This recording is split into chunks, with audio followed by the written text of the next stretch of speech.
Good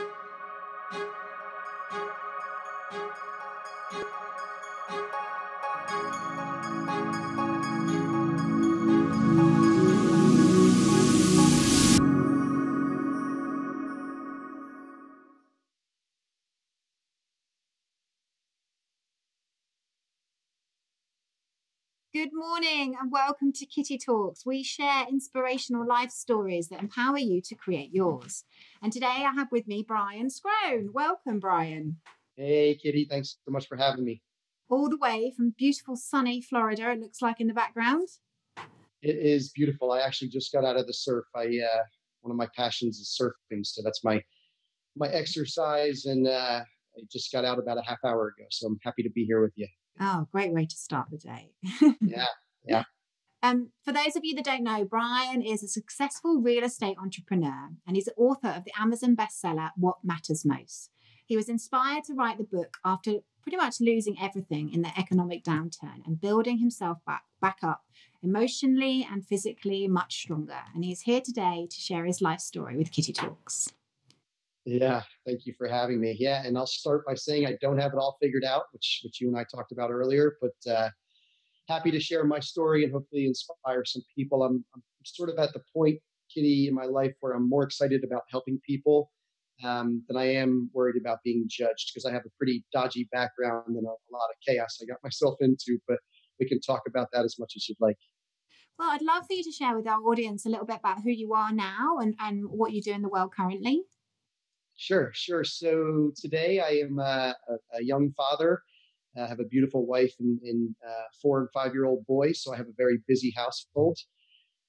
Currently, we run a couple companies, and I'm launching a new brand called What Matters Most, which we can talk about later. But it's the book that I just released that you referred to. And my background, you mentioned, is in real estate investments. So when I say we, I have a childhood friend, a business partner that we started our first portfolio about 20 years ago. It went really well. We started out broke. It went really well very quickly. By the time we were 30, we were multimillionaires. And then by the time we were 32, we were talking to bankruptcy attorneys because 2008 happened, and we plowed all of the money that we made out of California between 2000 and 2006 into Florida in 2006 and 2007. And by 2008, the GFC happened and the world was unraveling, and we were trying to keep our shirts on. So we went on this roller coaster, started out broke, made a lot of money very quickly, almost lost it all. And then 2012 is when we dipped our toe back in the investment waters in Florida.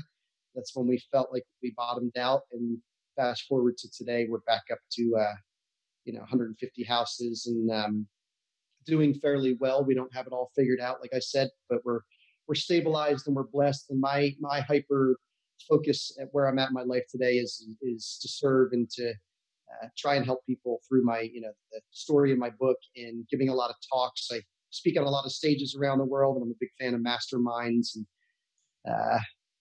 just happy to share my story and hopefully inspire some people. Well, thank you, because what we love to do at Kitty Talks is interview people like yourself where they do talk about their background, their story, their journey, so others can be inspired by what you've gone through and hopefully learn from some of your mistakes, Brian, if you don't mind. Yeah. But I'd love you to take me back to kind of almost, I think you said teenage years were when things started to go a little bit off track for you. Is that right? Yeah, they didn't go a little bit off track. They went completely off the rails. Okay, so tell me more. So yeah, I joke and I like to blame it on going through puberty and having a hormonal war inside of me when I turned 13, which probably a lot of there's a little bit of joke there, but there's probably a little bit of reality too. I think that a lot of teenagers, I give a lot of talks to the millennials and to some younger groups, and for me personally, when I hit 13, I went off the rails, Kitty. I can't put a finger on it.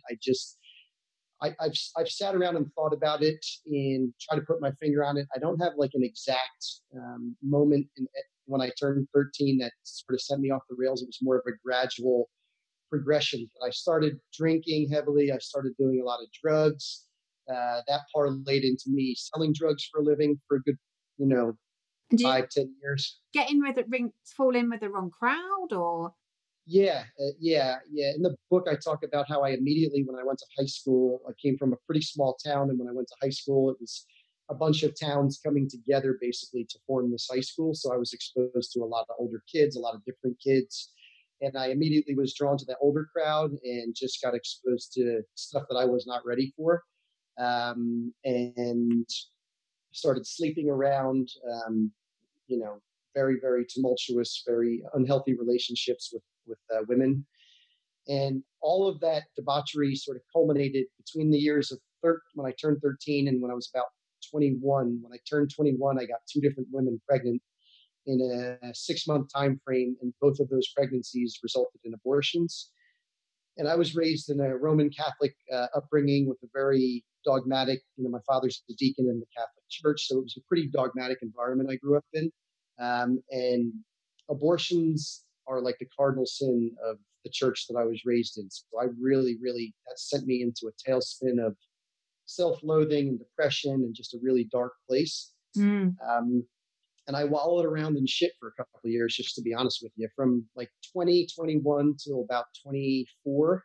I mean, I was pretty depressed. I worked myself through it, not by myself. I reached out to help. I hired a shrink. She gave me some really cool tools. And I got these words of wisdom from a complete stranger one day when I was living in Santa Barbara, California at the time. And that's where a lot of the trouble sort of culminated there. And I was depressed. I didn't really know anyone in Santa Barbara because I grew up in New York, New Jersey, on the other side of the country. Beautiful, beautiful environment in Santa Barbara. I don't know if you've been there, but it's one of the prettiest places in the world. But that didn't mean anything to me because I was completely depressed and just beating myself up. And so I picked up surfing, and that's still a passion of mine today, like I said. But the ocean was flat one day. I went for a walk up the mountain in Santa Barbara. It's a beautiful coastal region where you have mountains coming right down to the beach. So the surf was flat. I took a walk up this mountain with my dog. I came back and put the dog in the car and turned around, and there was this young priest getting in his car in the parking lot across the street. And something just caused me to push me to reach out to him. I rolled down the windows so I could leave my dog in the car because I knew this was probably not going to be a quick conversation.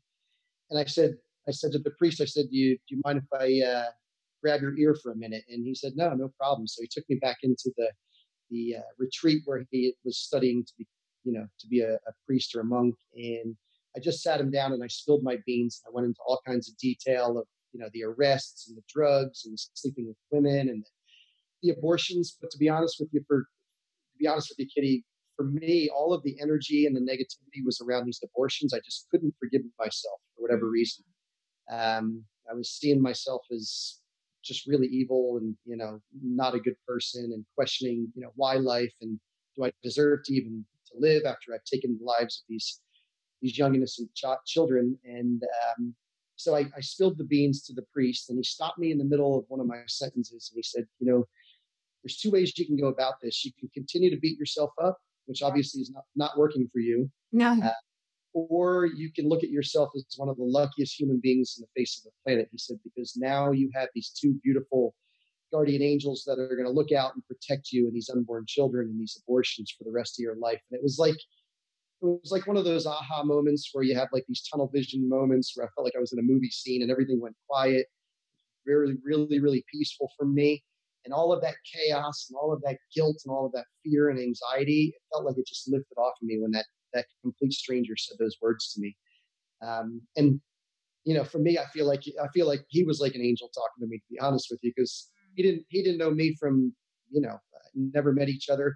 To be honest with you, Kitty, to this day, I don't know his name. I don't know if he's still living. He's a young guy, so I'm sure he is. But those words of wisdom completely transformed my life. I'm going to say it totally sounds like you managed to kind of shift your perspective and shift you out of the depression that you were in and make you see this situation in a different light.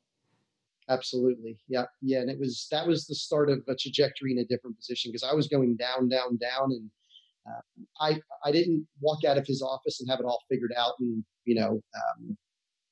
and went into a complete, blissful moment. But it was definitely one of those experiences that I was like, those words just totally, I went from being in a crisis to being in an opportunity to take the experience that I had and make it a story that I could share with people and hopefully, help people.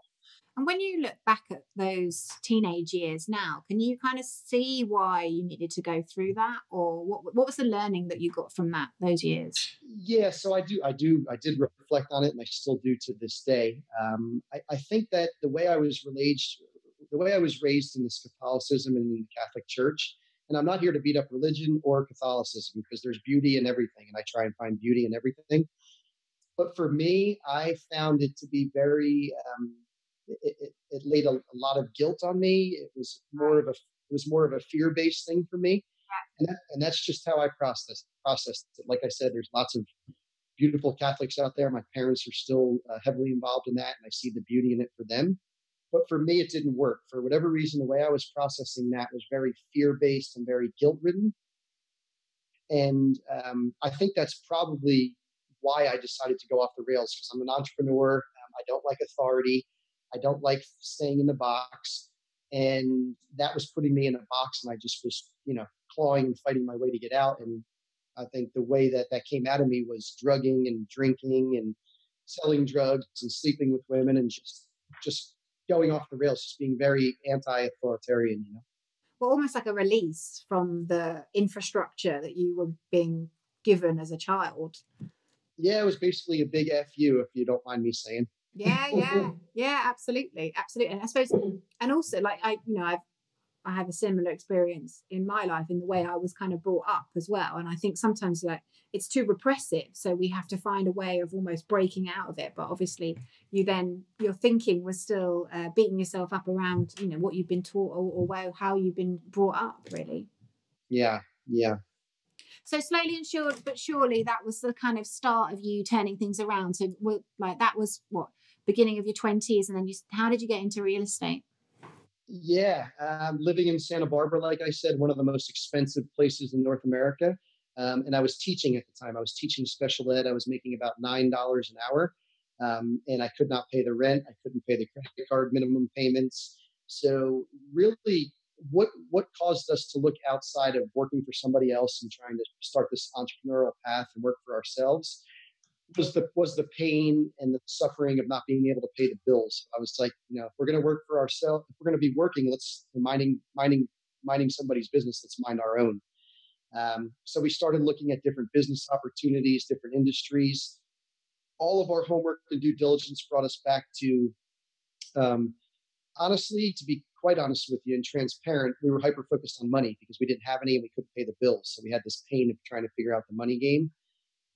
So we looked at, doing homework and looking at, the most of the millionaires or quote unquote successful financial people in the United States were heavily involved in real estate. If they didn't start in real estate, they made their money somewhere else, and then they really got wealthy by parlaying that into real estate investments.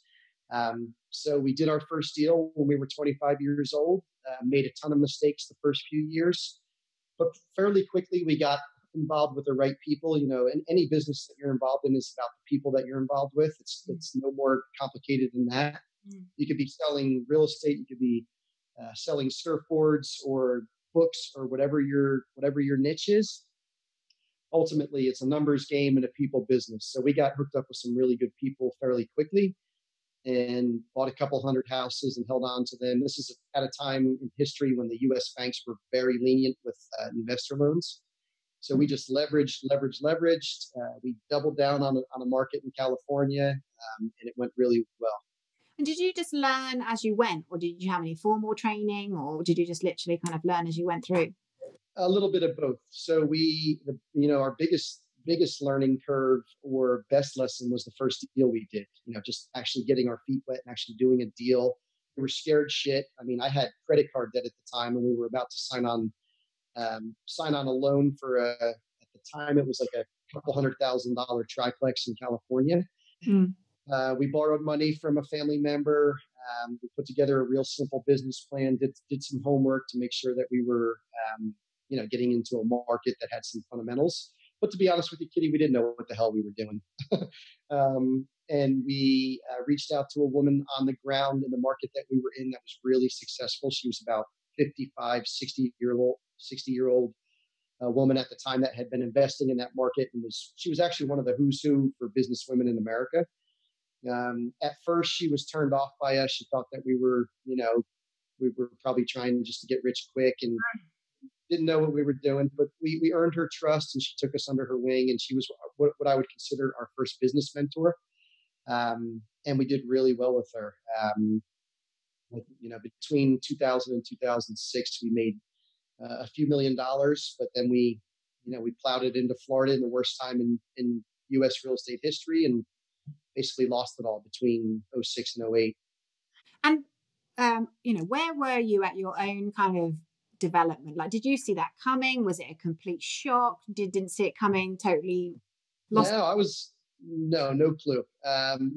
It's funny because we were in business for a few years. We did very well.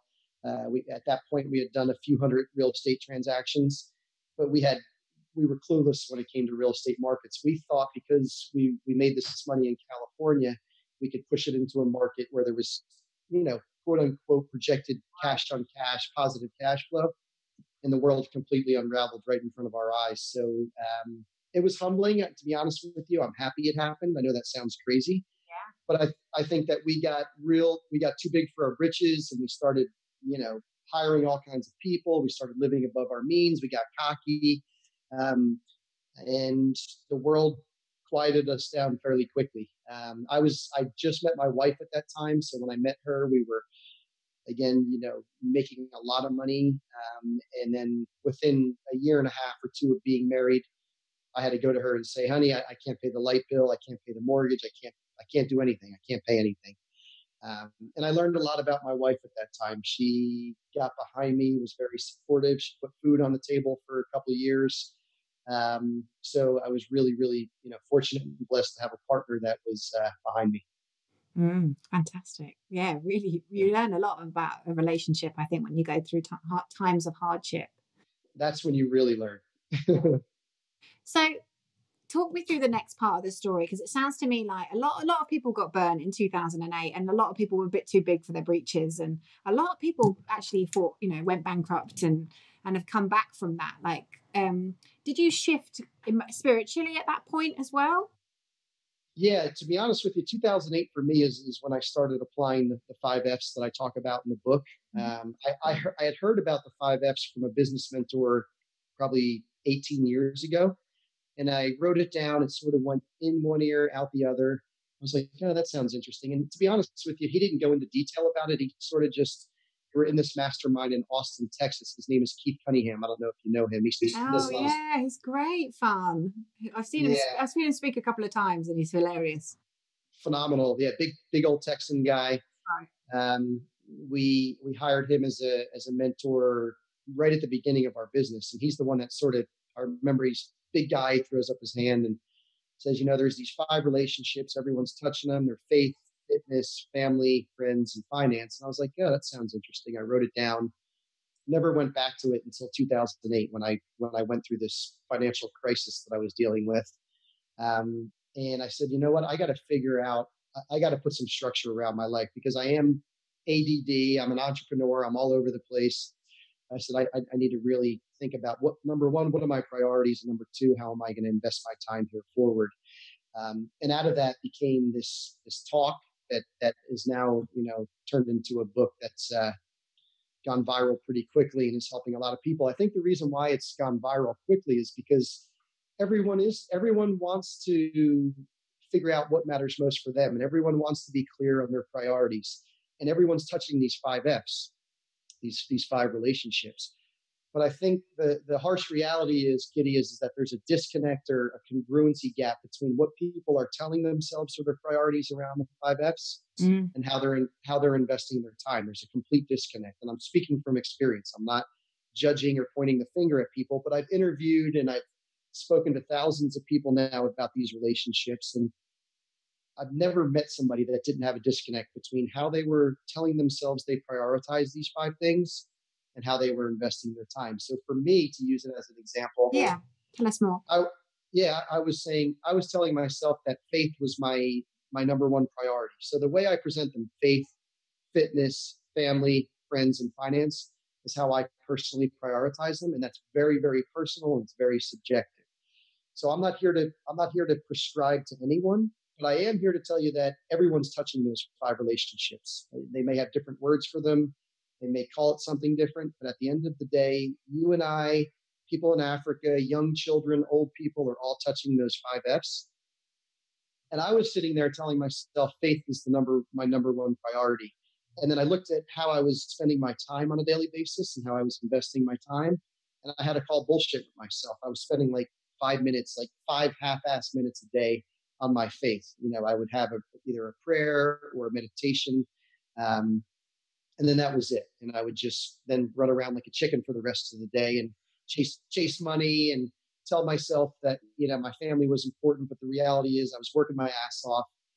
I was working 12 hours a day, and I was spending an hour or two a day working on my family. So I had to call bullshit on myself, and I think that a lot of people can relate to that because at the end of the day, Kitty, we all have the same 16 waking hours in the day, and I talk about this a lot in the book. So there's an even playing field when it comes to time. Yeah. You and I, the homeless guy that lives in Florida, the president of the United States, the prime minister of Great Britain, we all got the same 16 waking hours of the day. So if that's true, and no one can argue that, what are you doing? How are you investing your time on a daily basis? And that's really 2008 for me was a big wake up call in number one, how do I prioritize those relationships? And number two, where am I spending my time? So I try to simplify. The older I get, the more simplicity I want. I think that there's a lot of beauty in simplicity. And I think it's one of the most spiritual things that you can work on is simplifying your life. So for me, when I wake up in the morning, I'm real clear on how I prioritize those five relationships. And then that directs and guides how I invest my time. And I think that, there's a lot of people that can relate to that because we all got the same 16 waking hours and we're all touching those five relationships. So talk me through how your life looked then and talk me through how your life looks now. Yeah, how my life looked then. I woke up in the morning and I was in complete reaction mode. It was chaos from the morning, from the moment that my feet hit the floor in the morning. I would run to my phone, check my emails, and see how many creditors and bankers were chasing me of bills that I couldn't pay. I might try and throw a 5-minute meditation in there, which was basically my mind was just on a hamster wheel. So I wouldn't even call it meditation. And then I just basically was in reaction mode from the time my feet hit the floor in the morning until the time I went to bed. But I was in enough pain. I think that pain is an interesting thing.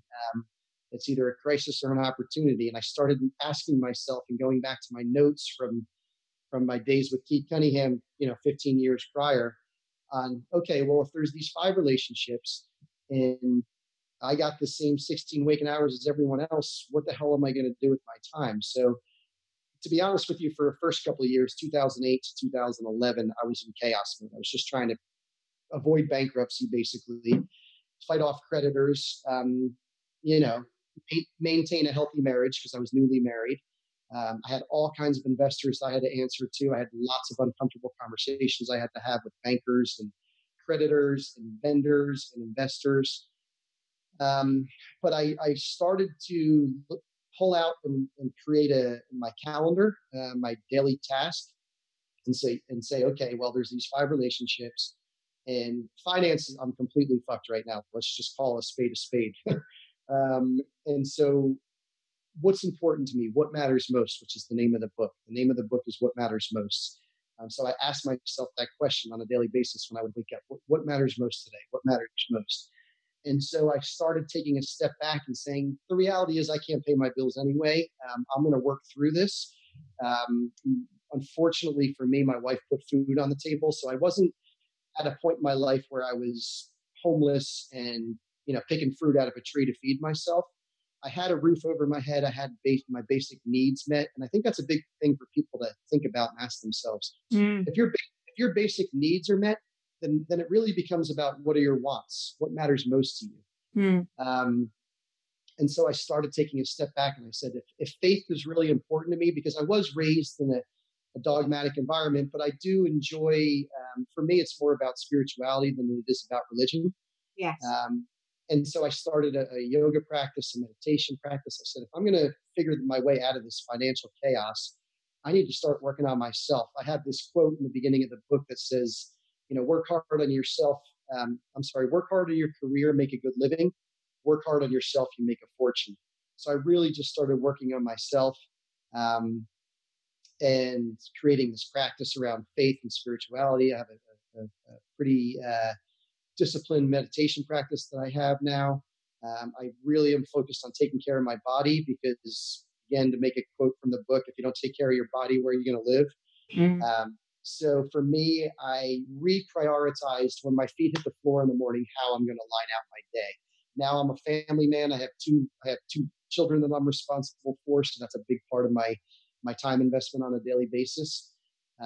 Friends are a big thing to me. And then there's this finance. And the finance, you can't just put your head in the sand and not pay the bills and not focus on how you're going to create a living and give back. And so 2008 to 2011, we fought off bankruptcy, and then slowly, very humbly, with very controlled fixed overhead, started rebuilding our business. And fast forward to today, we're blessed and we have a pretty good sized portfolio. I've gotten completely rid of all of my personal debt. We do have debt on the business that we continue to chip away at, but there's a big difference between good debt and bad debt. We don't have any personal debt. We have millions of dollars of debt on the real estate in our business, but our tenants pay that debt down for us. We use leverage, very conservative leverage with the banks today. And I'm at a point in my life where I'm focused on what matters most for me and my family. And then in service, I'm at a point where I'm hyper focused on service now. And for people listening, they tune into these stories to help them find their flow, to help them find and follow their passion. Like from what you've just described, it sounds like you kind of reshifted all your priorities. So you looked at your life, you looked at where you were spending your time, and actually by shifting where you were spending your energy, so you invested your energy firstly in your faith, which meant that you were tuning in on a daily basis through your meditation. And then actually you were really focused on your own health and well-being, your own fitness. Is it kind of fair to say that you kind of set the foundations there, and that's kind of had a really positive impact and flow into other areas of your life? Well, yeah, I mean, so, you have a real estate background, and so we can use the analogy. If you build your house on a sand foundation, good luck, because the whole shit's going to come tumbling down. So for me, yes, I think to answer your question, I said I got to work on myself, because at the end of the day, if I'm not at peace with myself, Kitty, and if I'm not in a good place spiritually, and again, this has nothing to do with religion, but if I don't have inner peace, then I'm going to be a shitty husband. I'm going to be a shitty dad. I'm not going to be a good friend to anyone, and my business is going to suffer. So I really just completely flipped everything on its head. I went from working 12 hours a day and hyper-focused on chasing money, to flipping that on its head and working on myself. And by default, being at a peaceful place with myself. And again, I don't have it all figured out. This whole thing is a process and not an event I'm talking about. But by putting my focus on myself in a spiritual way, not in a narcissistic way, the other four areas that I talk about, the fitness and the friends and the family and the finance, they flow a lot easier. There's a lot less resistance. There's a lot less drama. I'm no longer in reaction mode. I'm responding to things. And it's been a game changer for me. It's looking at ask yourself the question, what are your priorities? And then ask yourself, how are you investing your time? If those things are lined up, then great, keep doing what you're doing. But I know with conviction that there's a complete disconnect for most people out there. And so ask yourself that question, what matters most around those 5 relationships, and how are you investing your time, and where do you need to make some shifts and changes? And it's very counter, if like say, I'm just thinking for someone listening, maybe they're struggling with money, maybe that they are having that, that pressure, and it's pressure we put on ourselves predominantly. But then to flip how you look at things and actually then bring it back to yourself feels really counterintuitive, but actually it shifts everything. Yeah, and it goes back to that conversation of needs and wants. If you have a roof over your head and you have food on the table, then you can take a step back. And this isn't putting your head in the sand and ignoring your bills and not focusing on building your business. But really ask yourself the question, if you're not scrambling for food or picking fruit out of a tree to feed your family, then your basic needs are met. So now it becomes a conversation about what are your wants and what matters most to you. I think for the majority, the most people living in the Western Hemisphere and North America in general um, have most of their needs met. I know there's exceptions to that rule, um, but I think for your listeners, the people that are listening and viewing this, I think that probably the reality is that most of the needs are met.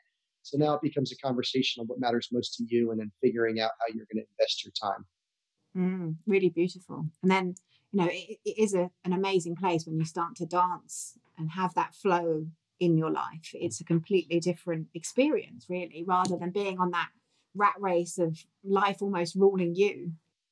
Yeah, and I'm happy you used the word flow there. So I actually have two bonus chapters at the end of the book that are called Fun and Flow. So for me, if you're not having fun sprinkled throughout all these relationships, then good luck, because none of them are going to be sustainable.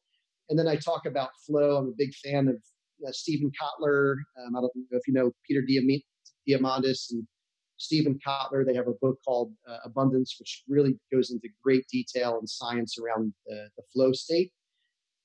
So to give you guys an example of flow, because it sort of sounds like some woo, yeah, it sounds like some woo-woo bullshit out there, right? So I'm a very tangible guy, and I only like talking about from experience versus theory. So what flow looks like for me is when I talk about, I know you're a big fan of helping people find their purpose and their passion, right? For me, I think there's a huge difference between what your purpose is and what you're passionate about. I think that they can connect, but to me, my purpose and my passion are two different conversations. But when we talk about flow, and I use the example in the book, I told you guys earlier that my passion is surfing, right? So a lot of people would probably put that in the compartment of fitness because I'm out there sweating and moving and working on my surfing game and my fitness.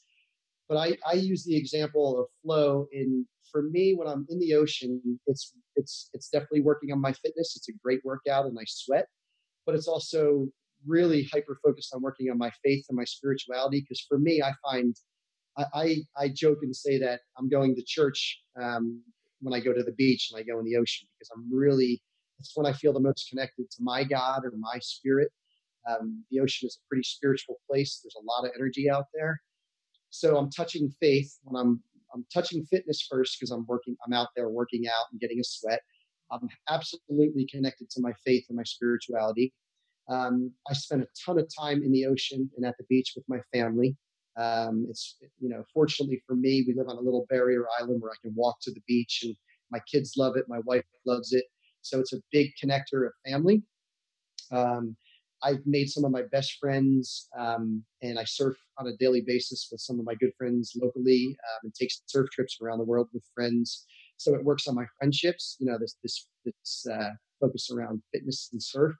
It connects me to all of those things. And then, to be coy with you, some of the biggest real estate deals I've ever done in the last 20 years were originated out in the surf lineup with some Australian investors, which I talk a lot about in my book, who have become some of my best friends. So they started out as strangers. Then they became investors through surfing and having that connection through the ocean. And now they're some of my best friends. One of them is the godfather of my 4-year-old son. So that's what we talk about when we talk about flow. So we compartmentalize our lives around these 5 relationships, which everyone can relate to.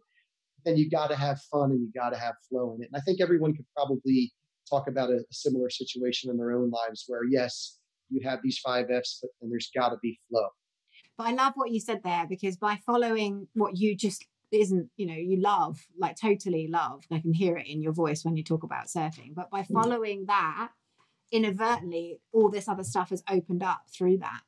So, one of the things we do on Kitty Talks is to encourage people to do what lights them up and go towards that, and take consistent action on a daily basis. And that's a beautiful example of how that even has impacted your business life, and all the investors came through that. Yeah. And I mean, for me, purpose and passion are two different conversations, and I'm not here to prescribe or tell people what their purpose or passion is. But I guess the way I would describe it to you is obviously my passion is surfing and having anything to do with the ocean. My purpose is, I'm crystal clear, is to love, be loved, and to serve. So the way I'm serving is through this book, through providing freedom of time through real estate investments for our investor community. And then we have a business called Family Board Meetings, which we haven't even talked about, but that's bringing parents and kids together, and nurturing the parent-child relationship. And we use the ocean as a theme, and we just got back from Utah and did a parent-child retreat in the mountains of Utah. But yeah, my purpose and my passion are two different things, but they do collide. They definitely come together. But I think for people out there trying to figure out what their purpose and their passion is, I want to be clear that I would never tell you to not follow your bliss. I think you should absolutely listen to what Kitty's saying and follow your bliss and follow your passion. But I would caution you that if you're trying to figure out how to pay the bills right now or how to create wealth or freedom of time, don't tell yourself that you have to make money from your passion. I don't make money from surfing, but I do it every day. I'm completely passionate about it. I'm hooked on it. It's like a healthy addiction, but it's not how I pay the bills. So I want to caution you to understand the difference between purpose and passion, I think is what I'm trying to say. I think there's probably a lot of people out there that are making a ton of money from their passion, and that's beautiful. And those things do collide and they come together. But I've done a lot of thinking about purpose and passion, and for me, they're two different conversations.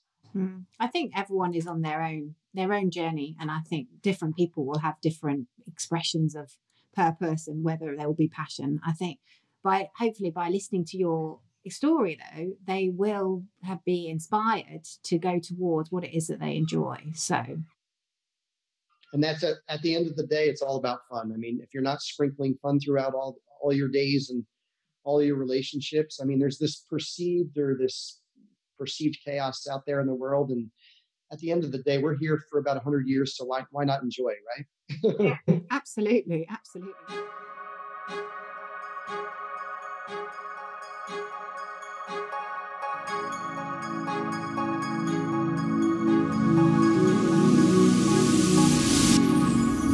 Thank you so much for listening to Kitty Talks.